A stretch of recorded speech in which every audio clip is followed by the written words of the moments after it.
Eto, katulad nito. Ano yan, Ken? Eto ha.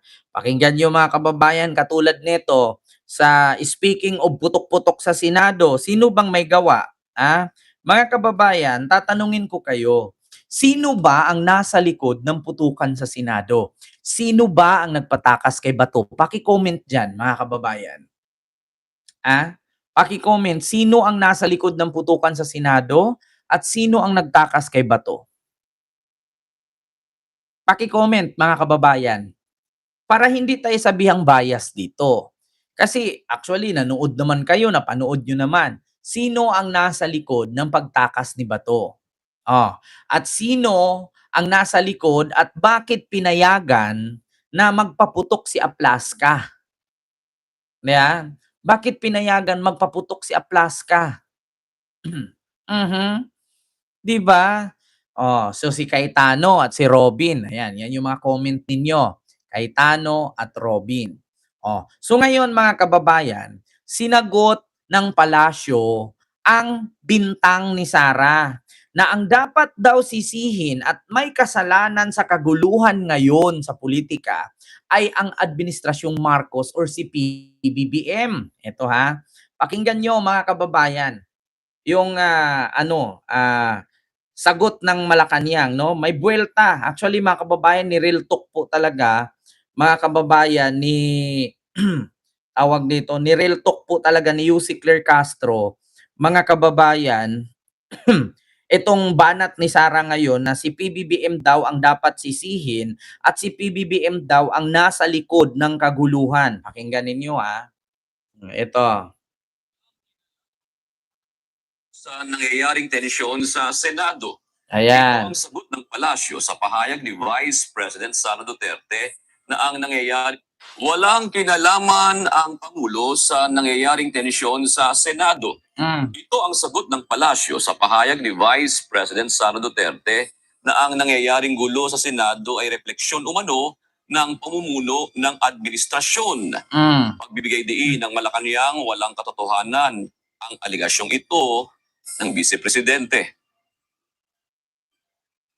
Ang pagpapalabas, pagpapatakas kay Senator Bato de la Rosa sa tulong ni Senator Robin Padilla, hindi ito nanggagaling sa Pangulo. Ang dalawang sinabi nating senador ay kaalyado ng Vice Presidente. So hindi totoo na patungkol daw sa kahinaan ng liderato sa administrasyon. Kung hindi ito ay sa patuloy na pang-aabuso sa kapangyarihan para lamang sa kanilang mga kaalyado. So, huwag sana mamihasa sa pagdudungis ng iba para magmukhang biktima sa ating mga mata. Diba? Kita nyo, na-real talk si Lustay, no? Na-real talk si Lustay, mga kababayan. Bakit? Yun ang sinabi kasi, mga kababayan, ni Lustay na, ano daw, wait lang mga kababayan.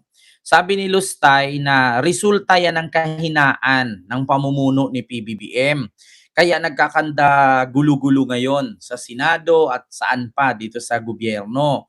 So ang sagot naman ng palasyo, kung dahil sa kahinaan ng pamumuno ni PBBM or ang nasa likod ng kaguluhan at ang dapat sisihin ay si PBBM, kanino bang kaalyado yung nagpatakas?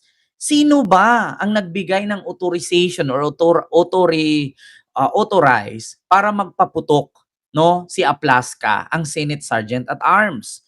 So di ba si Cayetano, hindi naman magpaputok yun si Aplaska kung hindi pumayag si Cayetano at utos ni Cayetano na paputukan mo. Kasi unat sa poll, mga kababayan, hindi po ganun-ganun kadali nagagawa ng sariling desisyon ang security guard ng Senado na magpaputok ng ganun kung walang pahintulot sa tawag dito sa Senate President.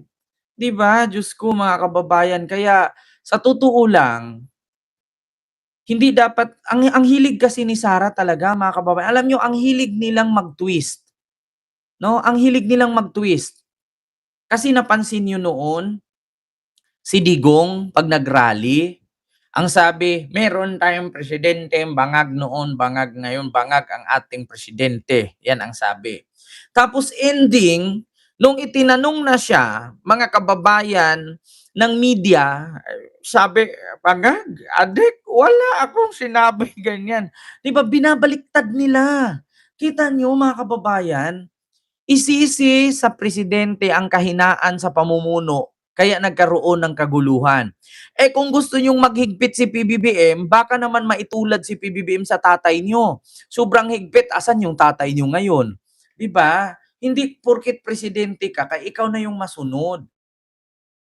Hindi pwedeng ganun. Sa totoo lang mga kababayan, yung sinabi ni Sara na yan, yung mahina si PBBM, mahinang ganito, kaya nagkakagulo-gulo ganyan-ganyan, hindi po pwede na gayahin. Yeah?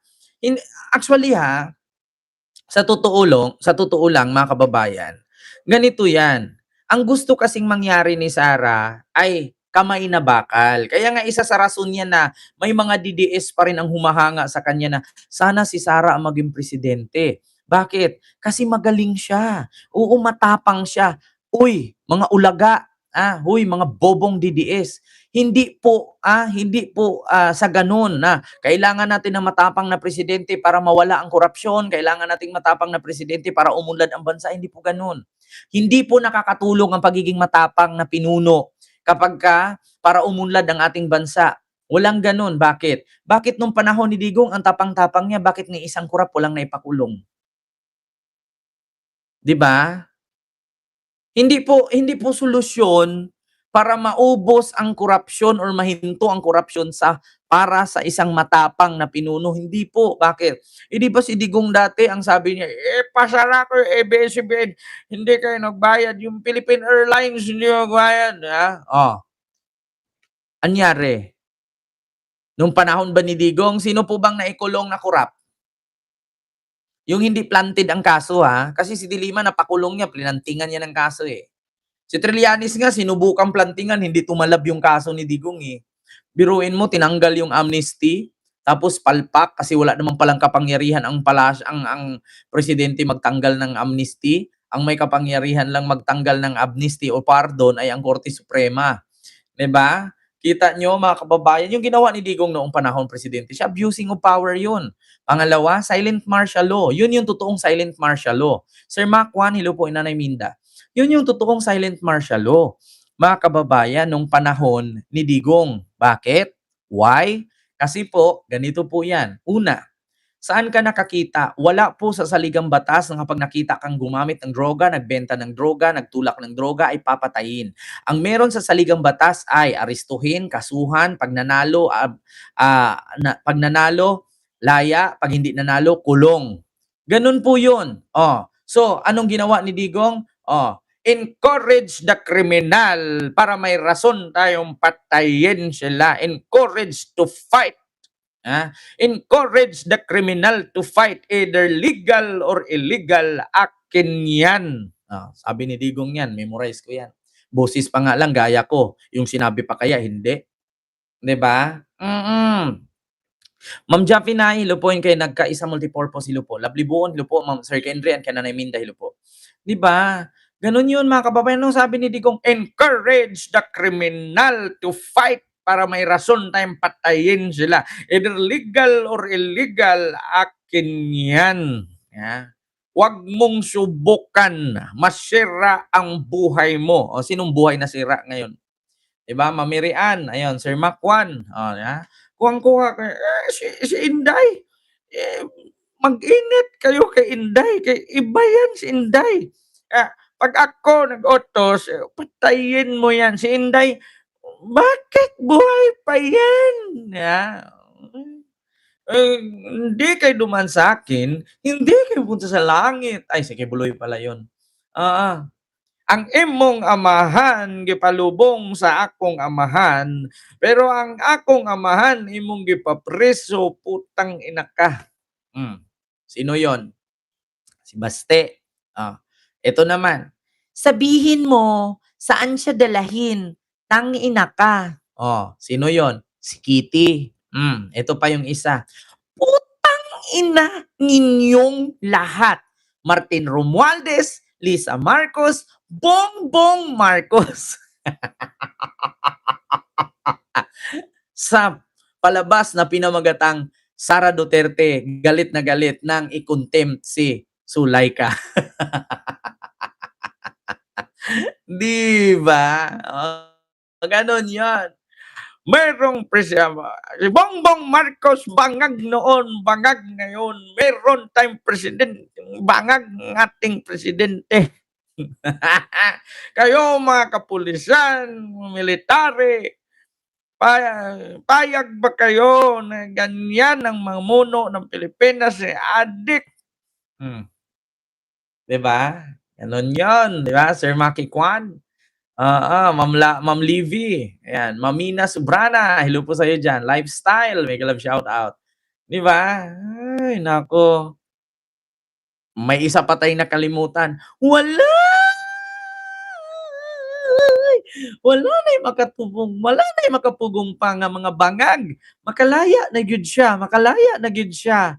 Oo, asap gyud siya. Asap gyud siya makalaya. Wala! Sa moving pinamagatang kung si Ipe ay yumakap, durug si Hanilit. Diba? Ganon yun, mga kababayan. Kanag ng presidente ninyo din na, wala pa yung laman ng utak mo yung, ganon yan. Mayo-mayo rin na sa English. Magaling mag-English. Ig-aaral man na sa Sukuan, Europe. Pabalik-balik na sa Europe. Maayo kayo mag-English. Pero muram naglata ba? Mahanto. Walang laman. Ayun. Anong imo man kung padala ng pokpok na itulo? Sakrakon mga nako ron. Kinsa man to.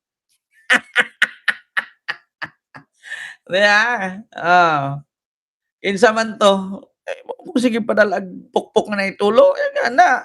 Pagbayad man kung sakto. Anong na may tulo ang pokpok yung hatag nako? Sakon mga nako ron. Pero likod lang. Mauna. Diba? Ay, Diyos ko. Mga kababayan. Ay, Duterte. Ay, naku mga kababayan. Kaya memorize ko na ng mga sinasabi nila. Nakalimutan mo na ba? Just check the money. Na-money na sobre. Ang kapal ng pagmumukha mo. Hindi ka politiko pero namigay ka ng pera.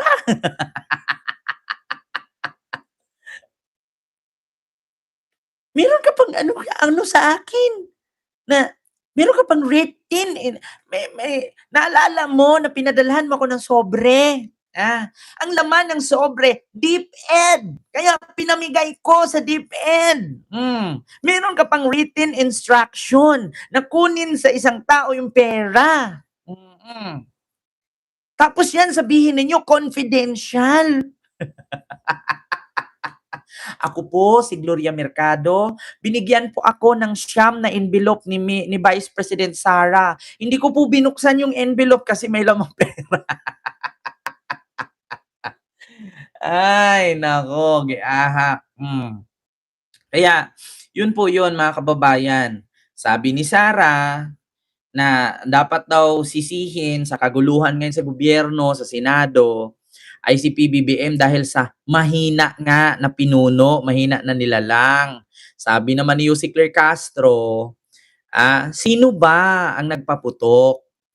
Sino ba ang nag-aproba para magpaputok? Sino ba ang nagpatakas kay Bato? Sino ba ang nanggulo? Di ba kaalyado ni Sara? Bakit kay PBBM nyo isisi? So, ibig sabihin, walang kinalaman si PBBM doon sa kaguluhan. Yeah? Namimihasa kasi sa pandudungi sa iba. Kita nyo mga kababayan, yan ang sakit kasi ni Sara. Namimihasa.